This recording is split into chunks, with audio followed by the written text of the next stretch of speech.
Hello, entrepreneurs. We have another Ask Fred today. So I'm so excited to bring Fred Cary, who is the CEO of IdeaPros, back for a Q&A session. It's been a while since we've done this, so I am just going to kind of get you guys remind you how the process works. Some questions have been submitted ahead of time, and I'm keeping my eyes out on all three methods that we put out to you guys. The post here, you can always post a question. If we don't get to it, we will add it to the next Q&A with Fred. We also had a form submission that you could have submitted questions on early, so we got some of those. And Odin, I know I see you out there. You were super fast. You were like within minutes of me posting that, you were already in there, so thank you for that.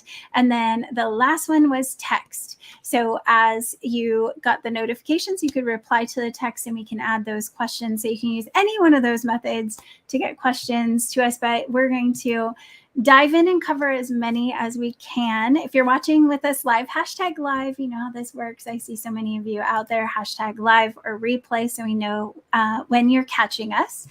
And Fred, we're going to go ahead and start with the first question. Well, let's say hi. How are you, Fred? I am fine. I hope everybody's doing well.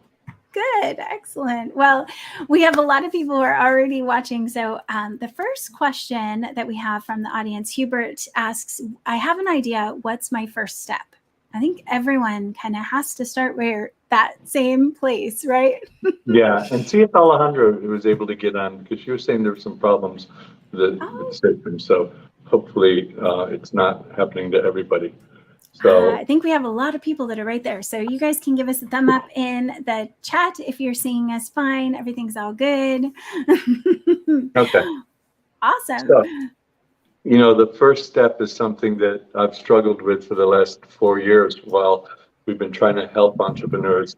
We never really had anything that we could offer for the kind of first step. The reality is that the two main reasons that most entrepreneurial businesses fail in the first year. The first reason is lack of money, which is obvious. And the second reason is that you build something that nobody wants. That's not so obvious. And the reality is when we have an idea and we think it's a really good idea, we want to run with it because we think it's a good idea.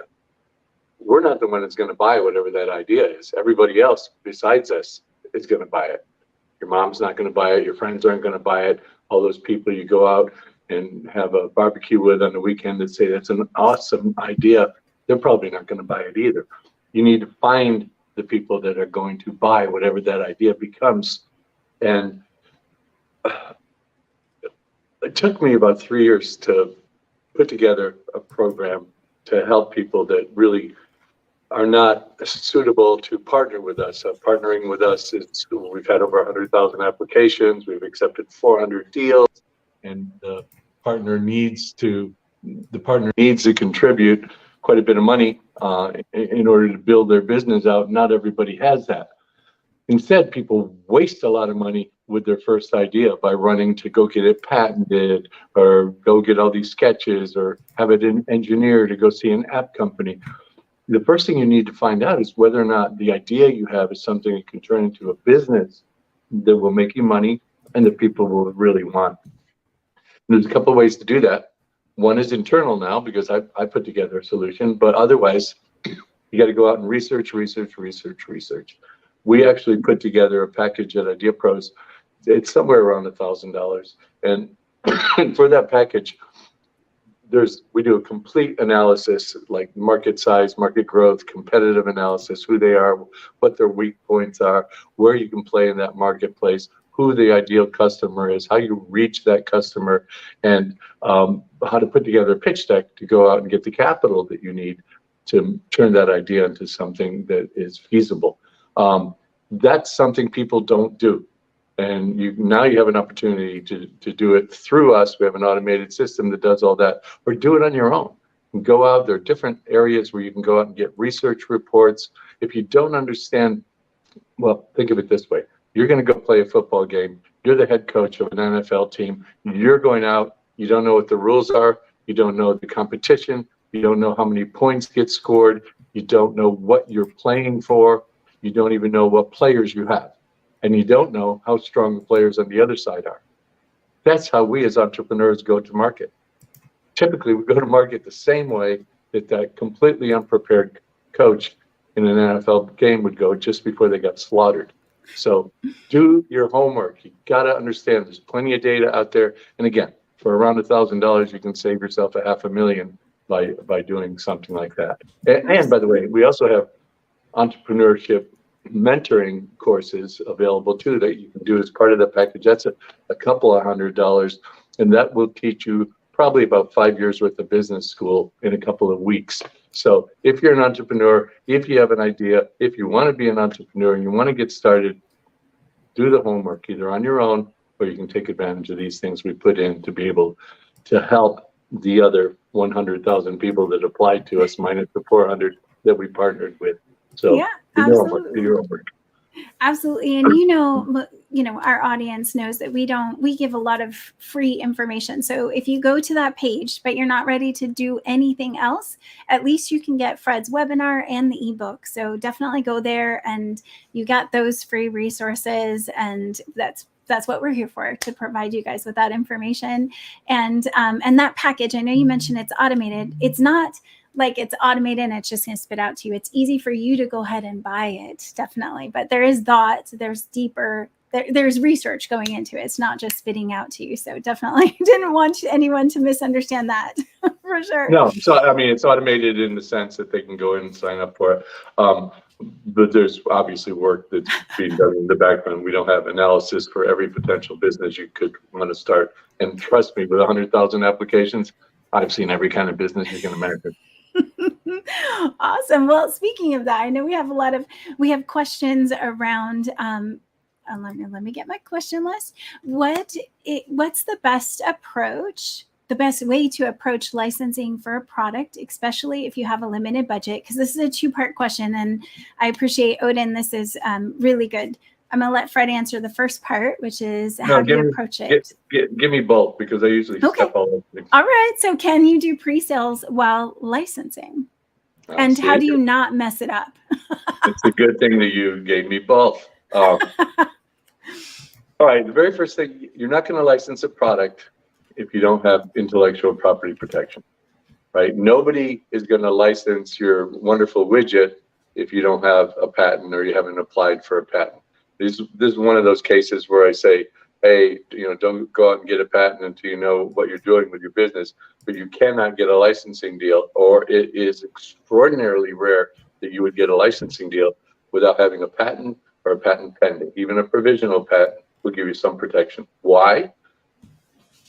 What are they buying otherwise? What are they licensing when every competitor that they have can go and build the exact same thing, and you just happen to have a widget that's designed a certain way that anybody can copy, right? So you need to have protectable property rights in what it is you're trying to license, or you're not going to get a deal. That's step one.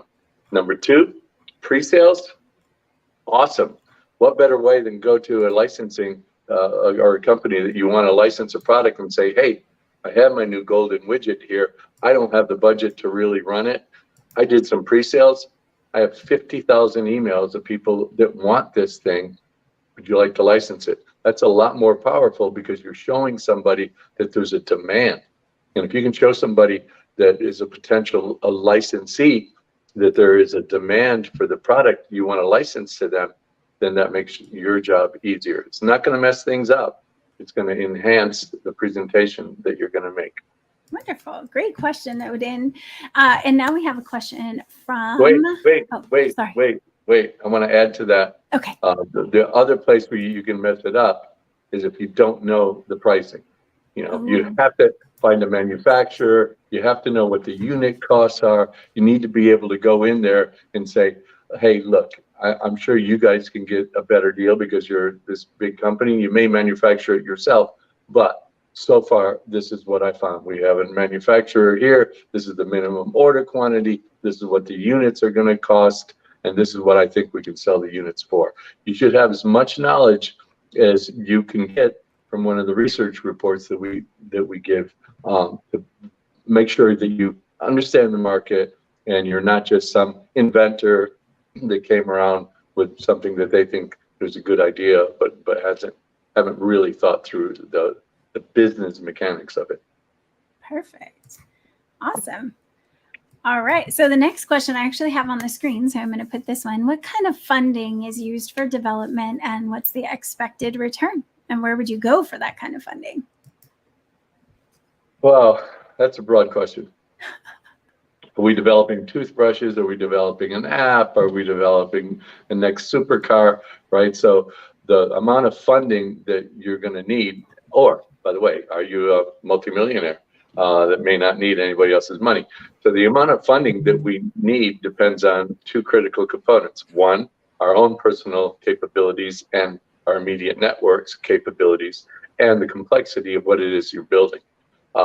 If you're building a simple consumer goods product or an app, you're not going to build a good app without at least a couple $100,000 just for building the app, not all the other stuff that goes along with going from your app idea to a nationwide launch of that app. The second thing is that if you're building a product, you have to go through engineering, you have to go through the design elements, you need to go through your naming, branding, positioning. Again, at least a couple $100,000 just to get into that part of it, probably $500,000 on average to be able to go from idea to launch if everything works out perfectly. And that doesn't really even give you money for inventory and things like that.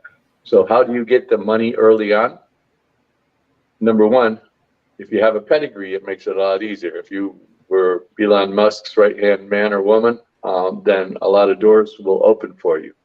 If you don't, and you're trying to do something that you've never done before, there's a potential for SBA type loans. There's friends and family that you can go to try to get your idea.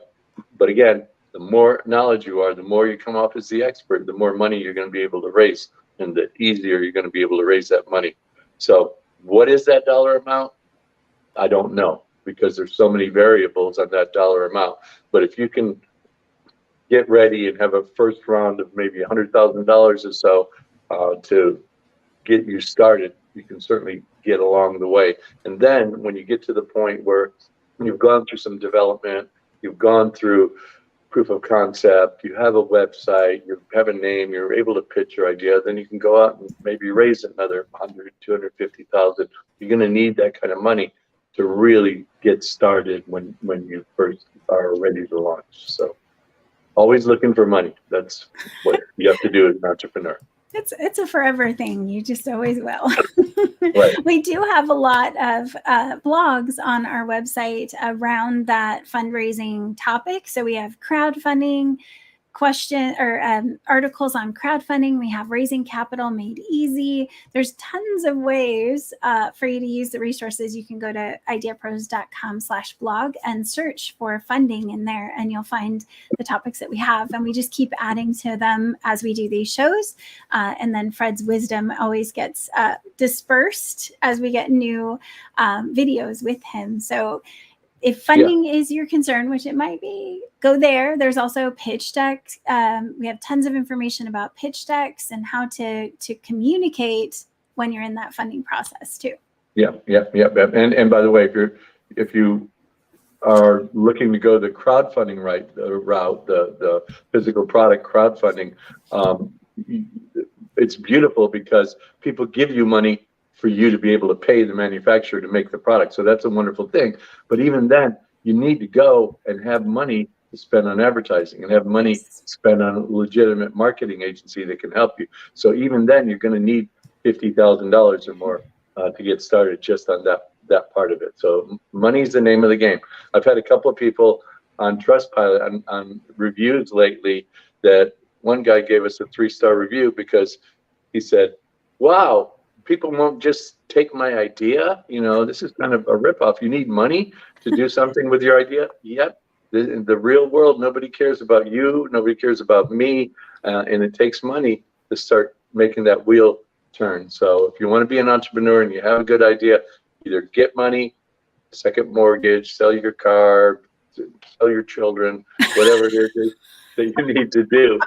Might save you money in the long run.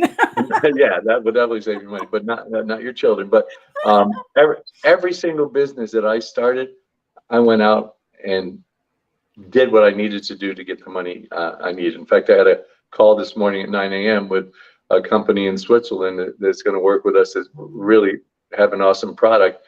And I told the story of when I was 24, I'd saved up 3 years to buy this sailboat, and I had the sailboat for maybe a month or two, and I sold it because I came up with another business idea. And here's something I saved for, and to accelerate the idea that I had, I went and sold something that was a prized possession. I put second mortgages on my home. I've done every single thing I could do to raise the capital I needed for every single company that I started, two of which went public and two of which got acquired by public companies. So money, money, money. Okay. Exactly. Well, and I do think that there's a lot to be said about being ready when you're going to go search for the money. But friends and family, you've said this many, many times, like friends and family, like the money is sometimes right there, and you have to think about it the right way to be able to find that. And I'm sad that you had to let go of your boat that quick, because I'm sure you only got like 1 or 2 trips, or maybe none. Fortunately, the weekend before the people came to pick up that boat, I was out in Fort Lauderdale sailing around by myself, and a big, huge storm came, and I went around in circles like this for about a half an hour thinking I was going to die. So I would have probably dumped it anyway, and the company ended up doing really well. So it was the best of both worlds. That's amazing. Well, we have another question as far as it goes along with some of the other ones that we were talking about as far as proof of concept. So is it possible to make a proof of concept video that will help you to be able to market the product? And I know the answer to this, but I'm going to let Fred answer. Tessa would tell you it's not helpful at all. No. Yeah, of course. Listen, you were just talking about friends and family and going out and raising money for them. Let me give you 2 scenarios. I want to come to you and I want to raise some money, and you're my good friend. And I say, hey, Joe, I have this great idea. I want to monetize it. I think it's going to be an awesome business, and I'd like you to help me, maybe contribute $25,000 to the cause. And Joe says, what's the market size? Who are the competitors? How fast is the market growing? How are you going to reach your customers? Who are your customers? What are you going to do with this first money you get? What's your plan for launching? Who's your manufacturer? And I look at Joe and I'm like, wow, those are really good questions. I don't know. And instead, if you come to the same Joe and say, hey, Joe, I have this great idea. I think we can actually dominate the market with it. This is a $10 billion marketplace. It's growing 20% a year. There are 3 main competitors here, and here's the fault with each one of these competitors. It's very fragmented because this one doesn't offer this. This one here is using dinosaur methods, and this third one I think is ready to implode because their sales are going down every year. The market opportunity is this big hole that these people have left behind, because I've gone and researched and I found all these 1-star reviews that their customers are leaving about the things that they're doing wrong. And my whole business premise is based on those things that these other companies are doing wrong. These are going to be our 5-star reviews. These are the customers, and this is how I'm going to get them. I'm going to spend this money over the next year to develop the product, to go out and do test sales, to have my engineering done, and get ready to go out and do a real significant capital raise a year down the road when we're ready to go. And by the way, here's my video presentation of what this is going to look like. Who are you going to invest with, right? And so any type of tools that you can use to promote yourself, promote your business idea, promote your expertise is going to make people a lot more comfortable to reach into their pocket and cut you a check. Love it.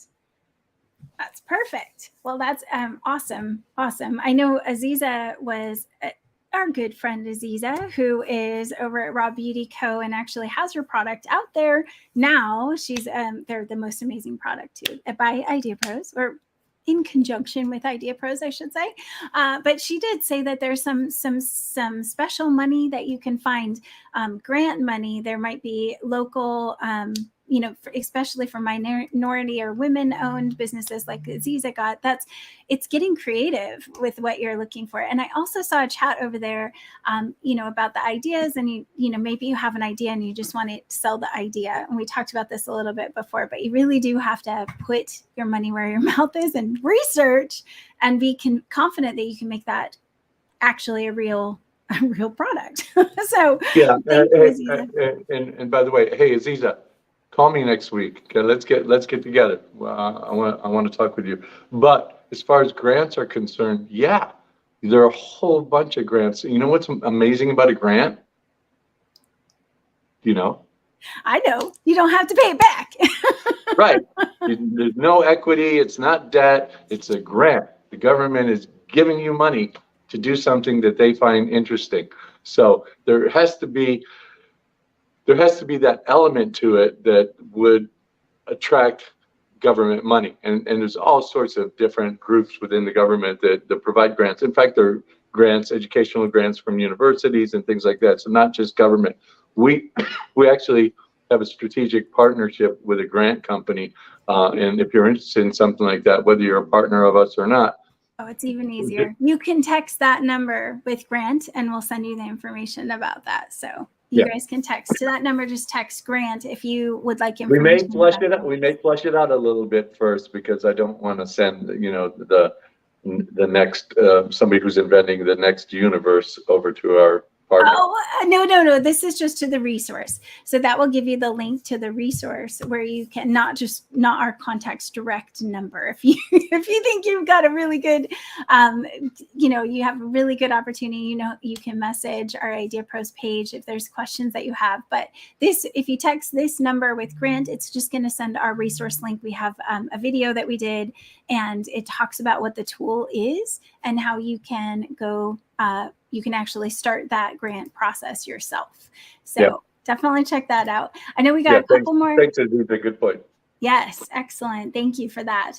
Now, IdeaPros some of our partners have been working with us for a long time. And so you'll see chats. I know we have some people who are new over in the chat as well. So if you don't know IdeaPros, check out our website. We have lots of videos so you can understand a little bit more about how we're so different and unique. And these sessions on Friday are usually for entrepreneurs that are kind of starting out. So if we're kind of knee deep in things and you feel a little lost, let us know. You can actually go to our website and get more information. I know I put that in the chat. I'm going to put it there again. Lots of things that you have to think about. So, but Martin asks, or actually Martin says, there's angel investors. And so there's also the angel investor sites. Is that something that you recommend people look into as well? Yesterday I signed yet another strategic partnership. We're always trying to do things to give our own partners an unfair advantage. And this is a database that has thousands of investors, private equity firms, angel groups, individual investors that you can go research and find all the ones that are most appropriate. Like, for example, you want to find everybody within 100 miles of you, and you can see who they are. You can put together a pitch deck. You can email all of them. There's all the contact information for them. You email them one at a time, so the company's sure you're not doing a mass mailing. And then you can interact with all sorts of different groups, including angels. Other than that, find your local angel group and then see what their strengths are and see what their activity is. If you are in Nashville, you can search for angel groups near me, and you find there's maybe 10, 20, I don't know what the number is, maybe there's 50 or maybe there's 2. But you find them, go on their websites, research them, see what they're doing. If they'll all have their representative transactions that they did, and if one has the latest transaction of 2 years ago, they're not very active. But if you see one that has several transactions they did this year, then you know that that's somebody you might reach. Here comes my ambulance. No, you're not allowed to have an ambulance come to your house. So one actually I have two more questions, and Katie, which I am in love with this product that we're bringing to market right now. So you guys are going to be able to see her launched website soon. But Katie's asking, when you ask friends and family for capital, do you offer them some type of return, equity, interest, charity? I'd go for charity first if you had a choice. Yeah. And first of all, I saw your email of yesterday with all the cool stuff that's Oh, she had a going on. photo shoot. That's right. I know. I pay attention to my emails. I know. I'm so excited. This is like, oh, it's epic. You guys are gonna love this when you get to Yeah. see it. So anyway, asking for, let me put it this way. When you first start out with a business, it's really, really risky. Number one, you don't know whether you're going to get anywhere. You don't know whether you're ever even going to really launch, because there's so many obstacles in your way. I've said this a million times. You got to be crazy to be an entrepreneur. You know, where else are you going to give up your 40-hour-a-week job to work 24 hours a day without pay? And that's how entrepreneurship starts. It's hard.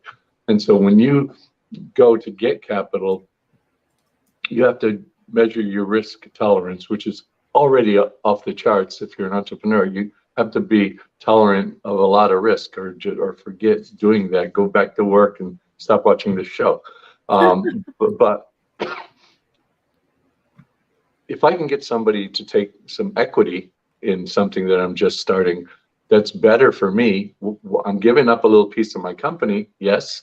However, I don't have to pay it back if it doesn't work. And they're taking the risk with me. If somebody's saying, hey, you know what, I believe in what you're doing. I know it's risky. I want to put in 5,000. I want to 25,000. I want to put in 50,000. I know I could lose it all.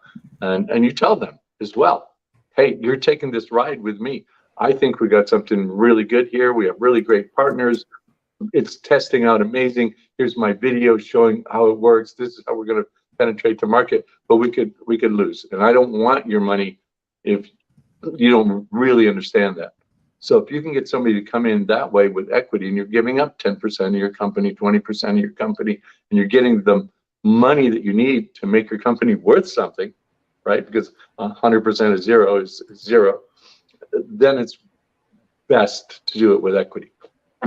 Second thing you can do is what's called convertible debt, which gives them a debt deal where you're paying them back, but you don't pay them back anything right away. Convertible debt typically works this way.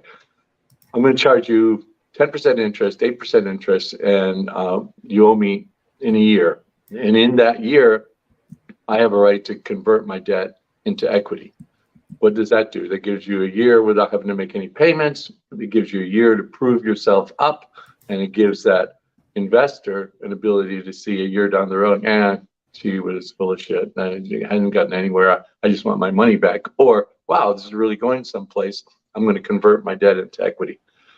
That's kind of cool, but not something that you really want to do, because they're only going to convert if you're doing really well. And otherwise, they're going to be knocking on your door asking for your money back.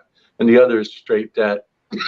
And straight debt is probably the worst, other than if you think you can afford it, if you can make the payments, then it becomes the best, because you're not giving up any equity in your company, and you know that you have the bankroll to make those payments back. So in the beginning, I would say always try to get equity.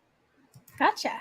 Awesome. Okay, last question, but Harry, I know you said you asked if I could ask your questions, but I can't find them. So let me know in the chat what your question was again. I saw that you were asking about Launchpad, and we will talk about our launch party page on IdeaPros, which has products and apps that have launched or are launching that we can send you to. So I will come back to that. But first, before we do that, the question that's going to kind of encompass Clarice, Dr. Clarice, and I think we had, and Win360. How do I attract celebrities and influencers when I'm early in the development process? It's kind of the sum. I know that wasn't any one person's. We just combined them together for you. celebrity endorsements is a mixed bag, even if you can get them. Let me start with that part of the equation. There are there's at least anecdotal evidence that they don't really do that much. On the other hand, I was involved with a company called No Fear several years ago, and when they were first starting out, I think it was Snoop Dogg or somebody like that went on CNN and was talking on a talk show on CNN and had a No Fear hat. And the founders were panicking. They thought that was going to be the end of them, that they didn't want to really be associated with rappers, and they just thought it was going to be the end of the company. Well, the next day, sales like quadrupled in one day, and they went up to be a $500 million company. So it can work depending on the circumstance. But how do you attract them really early in the process? It's hard. The one way to attract somebody who's an influencer, for example, let's suppose you're building a travel app and you go to a travel influencer that has a couple hundred or a couple million people following her and give them an opportunity to be the spokesperson. We're doing this travel app. We love what you're doing. We love the places that you're going to.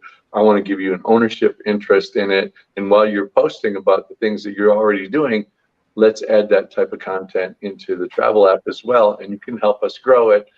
Your percentage can end up being worth a lot, and you'll be the front person for it. That's one way. If there's this kind of synergistic potential relationship between who that influencer or entertainer is and what you're building, then it becomes easy. Another way to do it is if you have a worthwhile cause, and that worthwhile cause is something that resonates with the artist that you're trying to reach. For example, I've been working with Coldplay here over the last several months, and they're doing a world tour. And the world tour is really about the environment and being green and trying to do the right thing, and different charities around the world that you can contribute to. In fact, at a concert that Alejandro and I went to in Paris, they had this grid that people bounced on, and the more people bounced on, the more electricity that was provided. It was giving lighting for the concert. It was really cool to see. But you know, if you have something that's synergistic with what somebody's doing or what somebody believes in, that becomes a good thing too. Now, the crux of the question though is early on in the process. That's where it's really difficult. You can't just go to any of them with an idea. They're really busy. They get ideas thrown at them all day long. You're much better off getting to the point where you have something that's close to being ready to launch. You can show them and impress them with what it is you're doing, and show them how important it is for them to be a part of it. Then that makes it better. But all of those things really depend on connections. Yes. You need to be able to get in there. Right. So this is my favorite. I'm a little nerdy in this space, but you can actually build those relationships very early with what we call social connecting. And if you think about most influencers, and I don't mean this bad in any mean way, but they are pretty self-absorbed. So it's what they've got going on in their world.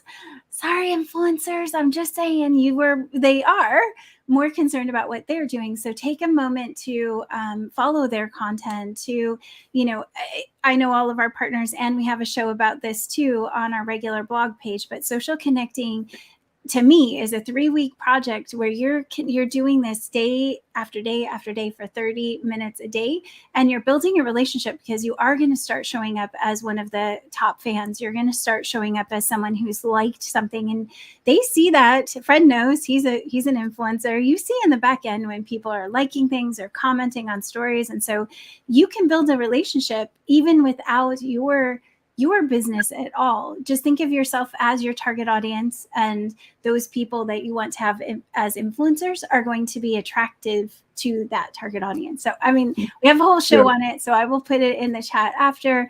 If you guys want that, let me know. Just put social connecting in and I'll send that to you. Yeah, you just called me self-absorbed in a roundabout way. Sorry. Okay. I forgive. But But there's a reason, Myself because you're producers. creating your own content. You have to be focused on what you're doing. And Fred is so focused. He posts every single day. So, I mean, I'm just saying it, but you can go be a fan of Fred if you want him to be your influencer. Okay. That's the moral of the story. So Yeah. guys, I know I'm keeping Fred extra today. Thank you so much, Fred, for that. But we're going to wrap it up right now. But I do want to say, Sage, awesome job. I know you have 67,000 followers right now. So obviously, if you haven't already followed Sage on Instagram, that's Sage right now. Fred's is official Fred Cary. You can go follow him for more as well. And now he's also on TikTok. So guys, we have so much information for you all the time. And Rob, I just want to give you a shout out because I know you're in the chat today. And Rob's one of our awesome team members. So if you are wondering, why is this guy talking about this? He's one of our team members. So he's very skilled in talking about ideas and brainstorming. So if He's you guys, the best. he's the Of the best. He's the best. So you can definitely reach out to Rob and Harry. We look forward to hearing how that goes because I see you over there very engaged. So consume all of our data. You can hit the subscribe button and you'll get notifications when we go live. I'm going to let Fred go and say hi to everyone in the backstage here. So Fred, thank you. And we'll see you again soon. All right. Take care, everybody. Thank Good talking. you. Bye. All right, guys. So thank you. I know we have Clarice. It was great to see you. Sandy, I see you. We have Aziza, Katie, of course, great questions. Evan, great to see you. We have, we got two of the people, I think, from Evan. Maybe that might not be the same Evan. Vanessa with Zwizzy. Now, I want to take a minute to talk about Zwizzy because Vanessa, maybe we should have you on for a show because this Vanessa is so determined. She has had this product idea and she's in the process of launching, literally buying her product within days, if not weeks, and having product in hand. So it's really fun to see that journey and what that's like. And so if you haven't, you might want to become friends with Vanessa so you can get updates as we launch those products. Same with Katie. You know, our partners are like the best people in the whole wide world. They're my favorite because they are so dedicated. They've been putting in the time. Barbara, great to see you. And I know you've got your product over on Amazon, or actually it's coming. And Odin, who's a marketing and business coach, she's awesome. So guys, if you have any questions throughout this process, oh, Jane, good to see you. Hey, I didn't see your comment earlier. What are your thoughts about marketing your product or app before it's fully ready to develop? I think we covered it, but I do think that you can get early access type approach to any product or app as long as you are confident that it's protected. And Fred will say this too. It's not like somebody's going to go out and build that item because as you can tell from this conversation, it's not cheap. So it's one of those things where you can give enough information that somebody can follow you for sure. You can be kind of secretive on if you need to about the details, exact details of the product. But you can definitely, 30, 60, 90. I have a 90-day marketing checklist that we go through with all of our partners where they're getting close. So, they're getting close to telling people about it. There's lots of things you can do to build up your audience and build up your marketing without even having your product. So if you have questions about that, just let me know in the chat. And you guys, my profile is down there. You can click on me and ask me questions. Rob's great. Our team's awesome and tries to do our best to keep everything at your fingertips for sure. Aziza's website is Raw Beauty Co. Go buy her scrub. It's the best thing in the whole wide world. It's like a spa treatment and it's amazing. It's amazing. But all the products are amazing. I just am severely addicted to that. And I am 45, so it's doing pretty good, not terrible. So Sage Scheduler is, so hopefully getting up. That's awesome. So congratulations, Sage.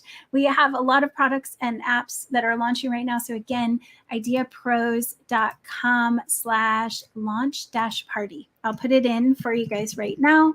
If you haven't, ideapros.com/launch-party. Launch.